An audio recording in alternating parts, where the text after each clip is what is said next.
picking up the breast is important. We get this argument that breasts are all genetics, but genetics are in your power, and we're going to take the approach as if they are. So I give you 5 muscle groups: subclavius, which is right here beneath the clavicle. That's really going to create that cleavage, and we'll go through how each one of them shape the full functionality of the breast on the next slide.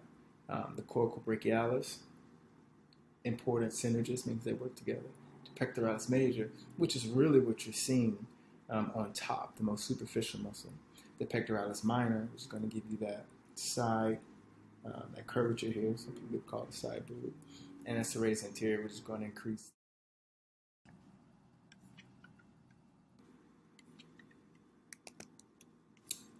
So, subclavius is going to stabilize and depress the pectoral girdle.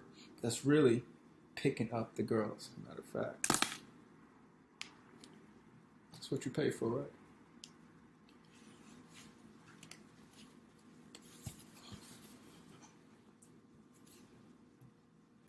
So, subclavius here. This is going to create that cleavage for you. When we can work the subclavius with those movements in Group A of the Movement Mastery Database coming up, the clavicular bench press, these Pythagorean offerings, things like that is going to really aid that cleavage at the top of your chest. The coracobrachialis is going to connect up in here, right next to the serratus anterior, but it attaches to the humerus. When those work together, it operates as a beautiful synergist to create a nice fluffy muscle there. So if you want some girth, some puffiness to the breast, you want to work your coracobrachialis. Now, the pectoralis major is an easy muscle to hit because it's so big, but you got to work everything up under it. And that's what you're seeing as the most superficial layer. The pectoralis minor is going to give you that side boob action. Everyone wants the side boob. That's going to give you the circular shape. And the serratus anterior, as we were talking about before, here, it's really going to increase that cup size. The width of your breast without making you wide. I think the natural breast lift approach has been tainted by the thought that you have to become this huge girl, burly person when you do not. The serratus anterior attaches right here, superficial to the rib cage, and it feeds directly into your breast. As a woman, it's everything that you need, and it stabilizes the inferior angle of the scapulae up against the thoracic cavity. So that's what we're saying, man. Breast all genetics. Yeah, myth, because I'm saying that in the thought process that there's nothing that you can do about the size of your breast. So once you build the structure of the breast, you can build as much fat as you want on top of it, and that's just for how plump you want the ladies to actually be, right? But you have to build the structure underneath first. Without a foundation, your house is going to fall, or at least you shouldn't buy it. I wouldn't buy it. I wouldn't recommend it. So fat patterns are influenced by genetics. Yes, you can get that from your mother, but you can give some brand new ones to your daughter. Get that structure right first. You want to build something that's going to be that nice round shape.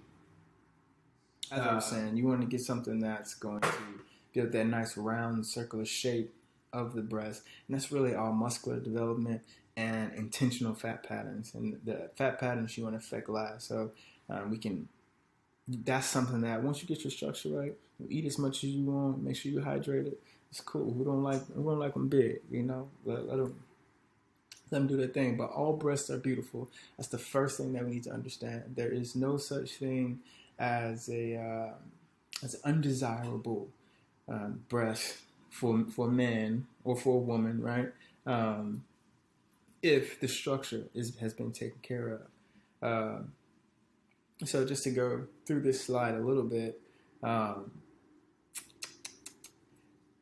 position high and low. That's what I want to focus on, as well as the shape. So position as far as high and low has everything to do with the posterior muscles on the backside, because these muscles are actually going to work to situate the breast up here, right? Right now, my scapula is tucked in firmly up against my thoracic cavity. And that's giving me the ability to even have some cleavage up here.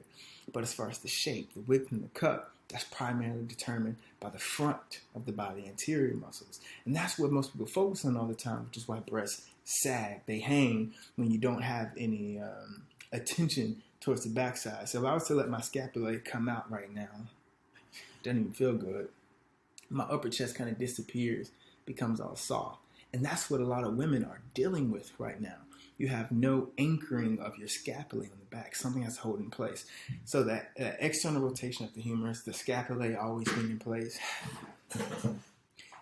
that is actually what's going to pick the breasts up. There's an anterior and posterior balance that you must be aware of if you want your breasts to not only sit up high, but to be shaped perfectly and symmetrically. Symmetry is everything, okay? So that's going to be our approach towards the breast. I really want you to think raise interior groups, upper chest group, lower chest is going to be for thickness and for thickness. Once you start doing a little bit of the heavier lifts, it's not so much about being hard. It's about building size. That's called hypertrophy. And that hypertrophy is going to get you what you want more so towards the end. But first, let's make sure the first thing you want to deal with is the backside, that posterior side. And the way you're going to do that is not only doing exercises that keep you upright, but the serratus anterior, keep you tucked in. And then we come and work on the anterior aspect last. Fair? All right. It's not like magic. It is magic.